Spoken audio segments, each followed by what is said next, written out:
খাজা কুতুবউদ্দিন বখতিয়ার কাকি রহমতুল্লাহি আলাইহি বহুত বড় আল্লাহর ওলি ছিলেন। খাজা মঈনুদ্দিন চিশতি রহমতুল্লাহি আলাইহির সুযোগ্য শাগরেদ ওই খাজা কুতুবউদ্দিন বখতিয়ার কাকি ছোট্ট বালক, মা শিশুকালেই মক্তবে নিয়ে গেছেন কোরআন শেখানোর জন্য। কোরআন শেখানোর জন্য নিয়ে গেছেন মা মক্তবে।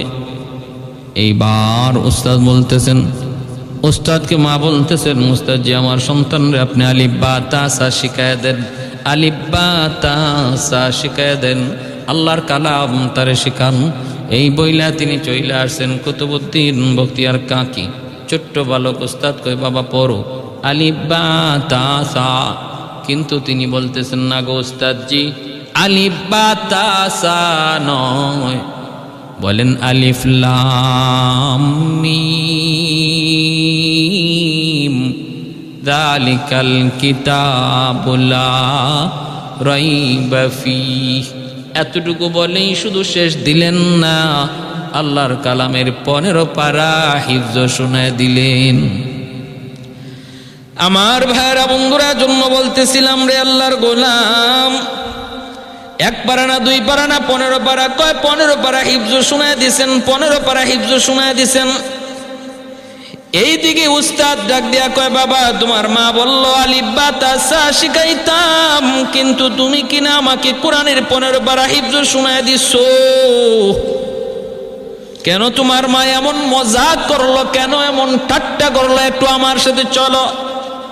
উস্তাদ আইসা এবার ডাক দিয়া কয় মা গো কেন তুমি এমন মজাক করেছো, এমন ঠাট্টা করেছো, তোমার ছেলে তো কোরআনের 15 পারার হাফেজ, আর তুমি কিনা আমাকে বলো আমি তারে বলবো আলিফ বা তা সা, কিন্তু কেমন করে তুমি এমন মজাক করলা, ঠাট্টা করলা। কুতুবউদ্দিন বখতিয়ার কাকি রহমতুল্লাহি আলাইহির মা তখন বলতেছেন উস্তাদ জি একটু খোদার কসম আমি নিজেও জানি না আমার ছেলে কেমন করে কোরআনের 15 পারার হাফিজ হয়েছে। এ ভাই এবার একটু মনোযোগ দিয়ে শুনো রে আল্লাহর গোলাম, যখন এমন কথা বলেছে তো কি তুমি জানো না, কন না আমি নিজেও জানি না, আমি নিজেও জানি না। ভাইরা বন্ধুরা যখন বারবার বলতেছে এবার উস্তাদ কয় তাহলে কি আমল আসিল তোমার একটু বলো গো মা।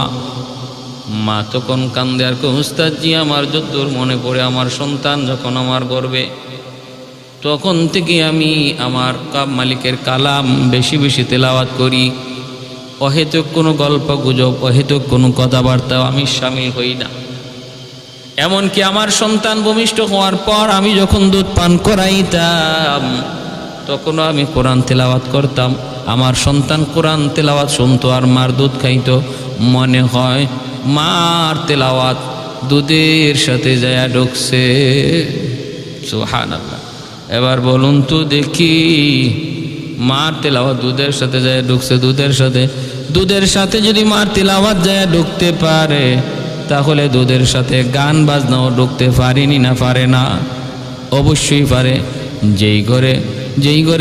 যেই ঘরে মা দুধ খাওয়ানোর সময় গান শুনে, মা সন্তানকে দুধ খাওয়ানোর সময় টেলিভিশন দেখে, যেই ঘরে মা সন্তানকে দুধ পান করানোর সময় স্টার জলসা আর অমুক তমুক দেখে, ওই দুধের সাথে গান আর স্টার জলসাও যায় ভিতরে ঢুকবে। এই ছেলে বড় হওয়ার পরে নায়ক হওয়ার চেষ্টা করবে, এই মেয়ে বড় হওয়ার পর অভিনয় করার জন্য পাগল হয়ে যাবে, মিডিয়া যাওয়ার জন্য চেষ্টা করবে। শিশুকালেই সে গান বাজনার প্রতি আসক্ত থাকবে, আল্লাহর কোরআন শিক্ষা করা থেকে নিজেকে দূরে রাখবে, আগ্রহ কম থাকবে, গানের প্রতি আগ্রহ বেশি থাকবে, কারণ মা পেটে লইয়া বেশি বেশি গান শুনছে, মা দুধ পান করানোর সময়ও গান শুনছে, টেলিভিশন দেখছে। পেটে সন্তান নিয়ে মা যাক বেশি বেশি করবে, সন্তানের উপরে এই কাজের আসরটা বেশি পড়বে। টক যদি মা বেশি খায় টক প্রিয় হবে, সন্তান পেটে লিয়ে মা মিষ্টি বেশি খায়, সন্তান মিষ্টি প্রিয় হবে। এটা হাকিমদের কথা, অভিজ্ঞদের কথা, যারা জীবনের অভিজ্ঞতার আলোকে বলেছেন। আল্লাহর নবী, রহমতের নবী, দয়ার নবী, হ্যাঁ, নবীর জীবনের আমল থেকে, আল্লাহর নবীর জীবনের আমল থেকে বহু এমন ঘটনার নির্যাস মুহাদ্দিসগণ, সুফিয়ানে কেরামগণ, ওলি আল্লাহগণ বের করেন। আর তাদের জীবনের অভিজ্ঞতা থেকে এমন কিছু বিষয়, বাস্তব কিছু বিষয় আমাদেরকে তারা শোনান। একজন মা তার পেটে থাকা সন্তান পেটে লইয়া যে কাজটা বেশি করবে, এই কাজের আসরটা সন্তানের উপরে বেশি পড়বে, নিঃসন্দেহে, কোনো সন্দেহ নাই। মা যদি বেফরদায় সন্তান পেটে লইয়া বেফরদায় যায়, বেফরদায় বের হয়, এই সন্তান গবি হবে। গবি, গবি আরবিতে গবি বলা হয় যে যার ব্রেইন ঢিলা, ব্রেইন টস, দুর্বল ব্রেইনের অধিকারী হবে, দুর্বল ব্রেইন। আর যেই মা সন্তান পেটে লইয়া কোরআন তেলাওয়াত বেশি বেশি করবে, এই সন্তান ব্রেইনি হবে এবং কোরআনের হাফেজ হবে। তবে জেহেন, জাকাত, মেধা শক্তি খুলে যাবে। সাবধান মা বোনদেরকে বলি, সন্তান পেটে লইয়া বেপরদায় চইলেন না, গান বাজনা শুনেন না, কোরআন তেলাওয়াত বেশি করবেন, তেলাওয়াতের প্রতি সন্তানের আকর্ষণ বাড়বে। গান বাজনা বেশি শুনবেন, গান বাজনার প্রতি সন্তানের আকর্ষণ বেশি থাকবে। আপনি যতই চেষ্টা করেন তারে কোরআন শেখানোর জন্য, কিন্তু হবে না, কারণ গোড়ায় গন্ডগোল, গোড়ায়। এজন্য আমার ভাইয়েরা, বন্ধুরা, একটু মনোযোগ দিয়ে খেয়াল করে শোনো। সন্তান, আদর্শ সন্তান পেতে হলে বাপ মার কিছু দায়িত্ব আছে রে ভাই। সন্তান জন্ম দিলেই সন্তান মানুষ বানানো যায় না, জন্মের পর তারে মানুষ বানাইতে হয়। মুরগির বাচ্চা জন্ম নিয়েই মুরগি হয়, হ্যাঁ, গরুর বাচ্চা জন্ম নিয়েই গরু হয়, বাঘের বাচ্চা জন্ম নিয়েই বাঘ হয়, কিন্তু মানুষের বাচ্চা জন্ম নিয়েই মানুষ হয় না, তারা মানুষ বানাইতে হয়। আর এই মানুষ বানানোর জন্য বাপ মার জিম্মাদারি, বাপ মার জিম্মাদারি সবচেয়ে বেশি। বাপ মার সিদ্ধান্ত যদি সঠিক হয়, সন্তান মানুষের মতো মানুষ হয়। আর বাপ মার সিদ্ধান্ত যদি রং হয়, তাহলে সন্তান আর নামে মানুষ আর কামে অমানুষ হয়। এজন্য বলতেছি, খেয়াল করে শুনেন। কুতুবউদ্দিন বখতিয়ার কাকি রহমাতুল্লাহি আলাইহির মা বলেন, আমার সন্তান দুনিয়াতে আসা মাত্রই, পেটে আসা মাত্রই, পেটে আসা মাত্রই আমি সতর্ক, আমি সতর্ক, অভার সতর্ক। খাজা মঈনুদ্দিন চিশতি রহমাতুল্লাহি আলাইহির মাও এই কথা বলছেন। তিনি বলছেন, বাবা, একদিনে 90,000 হিন্দু তোমার চেহারা দেখে মুসলমান হয়ে গেছে, এটা তোমার ক্রেডিট নয়, বাহাদুরি নয়, এটা আমি মার বাহাদুরি। কারণ আমার মনে পড়ে না, আমার মনে পড়ে না যে কোনোদিন অজু ছাড়া আমি তোমাকে দুধ পান করাইছি, আমি কোনোদিন অজু ছাড়া তোমার দুধ পান করাইছি, আমার মনে পড়ে না। সুবহানাল্লাহ, কতটা মা, কেমন মা ছিলেন। এজন্য কুতুবউদ্দিন বখতিয়ার কাকি রহমতুল্লাহি আলাইহি মা বলেন, মনে হয় কোরআন তেলাওয়াতের সাথে, কোরআন তেলাওয়াত দুধের সাথে যায় ঢুকছে। এই কুতুবউদ্দিন বখতিয়ার কাকি রহমতুল্লাহি আলাইহি খাজা মঈনুদ্দিন চিশতি রহমতুল্লাহি আলাইহির সুযোগ্য একজন খলিফা। খাজা মঈনুদ্দিন চিশতি রহমতুল্লাহি আলাইহি তিনি ছিলেন খাজা উসমান হারুনি রহমতুল্লাহি আলাইহির খলিফা।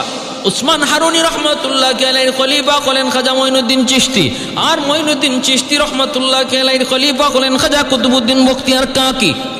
উসমান হারুনি রহমতুল্লাহি আলাইহি তিনিও ছিলেন বহুত বড় একজন বুজুর্গ, বহুত বড় আল্লাহওয়ালা।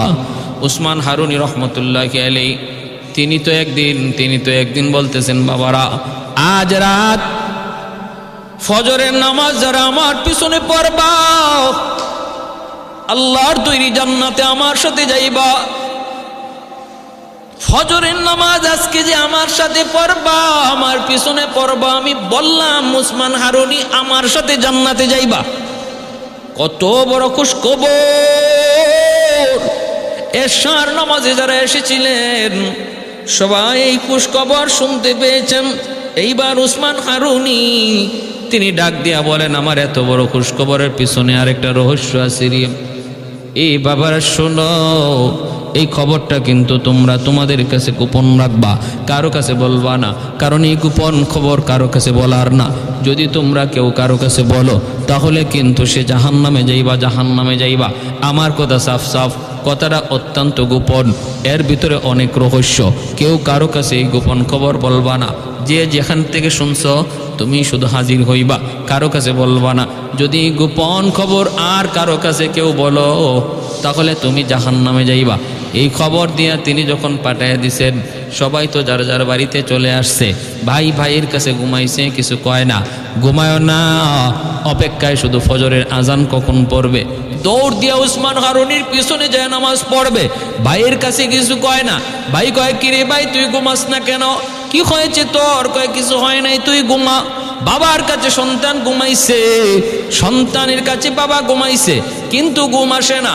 এশার নামাজে কি পড়লাম, ফজরের নামাজটা উসমান হারুনির পিছনে যায় পড়বো, আল্লাহর তৈরি জান্নাত পেয়ে যাব, জান্নাতে ওনার সাথে ঢুকবো, কিন্তু কারো কাছে বলা যাবে না।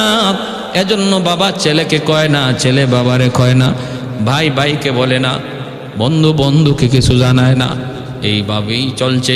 ফজরের নামাজে যারা যারা এই খবর শুনছিল আসার সময় সবাই ফজরের জামাতে আইসা হাজির হয়ে গেছে। উসমান হারুনি ফজরের নামাজ পড়াইলেন, নামাজ পড়ায় ডাইনে বামে সালাম ফিরায় যখন দেখেন আল্লাহু আকবার, আল্লাহু আকবার, এশার নামাজে যেই মানুষ ছিল এর চেয়ে আরো কয়েক গুণ বেশি মানুষ মসজিদে হাজির। মসজিদ ভরে গেছে, বারান্দা ভরে গেছে, রাস্তাঘাট পর্যন্ত ভরে গেছে। উসমান হারুনি তো অবাক। আমি তো বারবার বলেছিলাম কারো কাছে বলা যাবে না, কিন্তু এই খবর কে বলল? এত মানুষ কোত্থেকে জানলো, কোত্থেকে জানলো? উসমান হারুনি মিম্বরে বসে গেলেন, আওয়াজ দিয়া বলেন, বাইরে এশার নামাজি কারা কারা ছিল হাত উঠাও। যারা যারা এশার নামাজি ছিলেন তারা হাত তুললেন। এইবার উসমান হারুনি বলতেছে, আমি একটা গোপন খবর বলেছিলাম, এই গোপন কথাটা তোমরা জানোনি বলে হুজুর জানি। কি কথা? ফজরের নামাজ যদি আপনার পেছনে পড়ি তাহলে জান্নাতে যাব আপনার সাথে। সবাই কথাটা শুনছো বলে হ্যাঁ শুনছি। সাথে আরেকটা কথা বলছিলাম, কারো কাছে এই গোপন খবর বলা যাবে না। এই কথাটা শুনছনি বলে হ্যাঁ হুজুর, এই কথাটাও শুনছি। তাহলে এই এতগুলা মানুষকে এই খবরটা কে দিল, কে দিল, কে দিল? প্রত্যেকে হাত উঠে কয়, হুজুর আমি না, হুজুর আমি না, ভাইয়ের কাছে ঘুমাইছি, বাইরে আমি কিছু কই নেই। আরেকজনে কয়, হুজুর আমি না, কসম খোদার, বন্ধুর কাছে ঘুমাইছি, বন্ধুরে কিছু বলি নাই। আরেকজনে কয়, হুজুর আমি না, কসম খোদার, বউয়ের কাছে ঘুমাইছি, সন্তানের কাছে ঘুমাইছি, তারপরও কিছু বলি নাই, গোপন রেখেছি। এইভাবে সবাই শুধু বলতেছে কসম কসম, আমি বলি নাই, বলি নাই। একজন মানুষ মাথাটা নিচের দিকে দিয়ে বসা, কিছুই বলেন না। উসমান হারুনি লক্ষ্য করেছেন, আওয়াজ দিয়া বলেন, কে রে তুমি, কে? মাথাটা নিচের দিকে দিয়া তুমি বসা আছো, তাহলে তুমি কি বলছো নাকি, তুমি কি বলছো নাকি? আস্তে করে তিনি মাথাটা উঠে বলতেছেন, উস্তাদজি, চোখের পানি মুছেন আর কান্দেন, বলেন, উস্তাদজি খোদার কসম, এই খবর অন্য কেউ বলে নাই, আমি সবাইকে জানাই দিছি। উসমান হারুনি কয়, কেন, কি জন্য? জাহান্নামে যাইতে বুঝি মন চায়? তুমি কি শুনো না, এই খবর যদি কাউকে জানানো হয় তাহলে ঠিকানা হবে জাহান্নাম, তোমার কি খবর নাই? উসমান হারুনি যখন এই কথা বলেন, মঈনুদ্দিন চিশতি রহমাতুল্লাহ আলাইহি বলেন, উস্তাদজি আমি শুনেছি, এরপরও তাহলে কেন বলছো? বলে বলছি এজন্য আমি চিন্তা করে দেখলাম, আমি যদি এই গোপন কথাটা কারো কাছে না বলি তাহলে আমি একা শুধু আল্লাহর তৈরি জান্নাতে যাই, আর যদি আমি গোপন কথাটা মানুষকে জানায় দেই আল্লাহর হাজারো বান্দা জান্নাতে যাওয়ার সুযোগ পায়। আর এই কারণে আল্লাহ যদি আমাকে একা জাহান্নামে দিয়ে আল্লাহ খুশি থাকে, অসংখ্য অগণিত বান্দা জান্নাতে পাইয়া, আর আমার একা জাহান্নামে দিয়ে আল্লাহ যদি খুশি থাকে তাহলে আমার কোনো আপত্তি নাই, আমি একা জাহান্নামে যাইতে রাজি। এর উসিলায় হাজারো আল্লাহর বান্দাকে জান্নাতে পৌঁছাইতেও আমি রাজি। এই কথা বলা মাত্রই উসমান হারুনি ডাক দেয়া কয়, বাবা আয় আয়, বাবা আয়, এতদিন পর্যন্ত আমি আমার এই খেলাফতের, আমি আমার এই দায়িত্ব, আমি আমার এই আমানত কার কাছে বুঝাইমো, লোক পাইতেছিলাম না। একটা পরীক্ষা করলাম শুধুমাত্র, কারা নিজেই শুধু বাঁচার ফিকির আর কার অন্তরে গোটা উম্মতকে বাঁচানোর ফিকির, এই বিষয়টা একটু বোঝার চেষ্টা করেছিলাম। বাবা আয় আয়, আমার বুকে আয়, আমার বুকে আয়। এই বইলা খাজা উসমান হারুনি টান দিয়া বুকে জড়ায় নিছেন আর বলতেছেন, আজ থেকে আমার এই মহান গুরু দায়িত্ব আমি তোমার কাঁধে বুঝাইয়া দিলাম।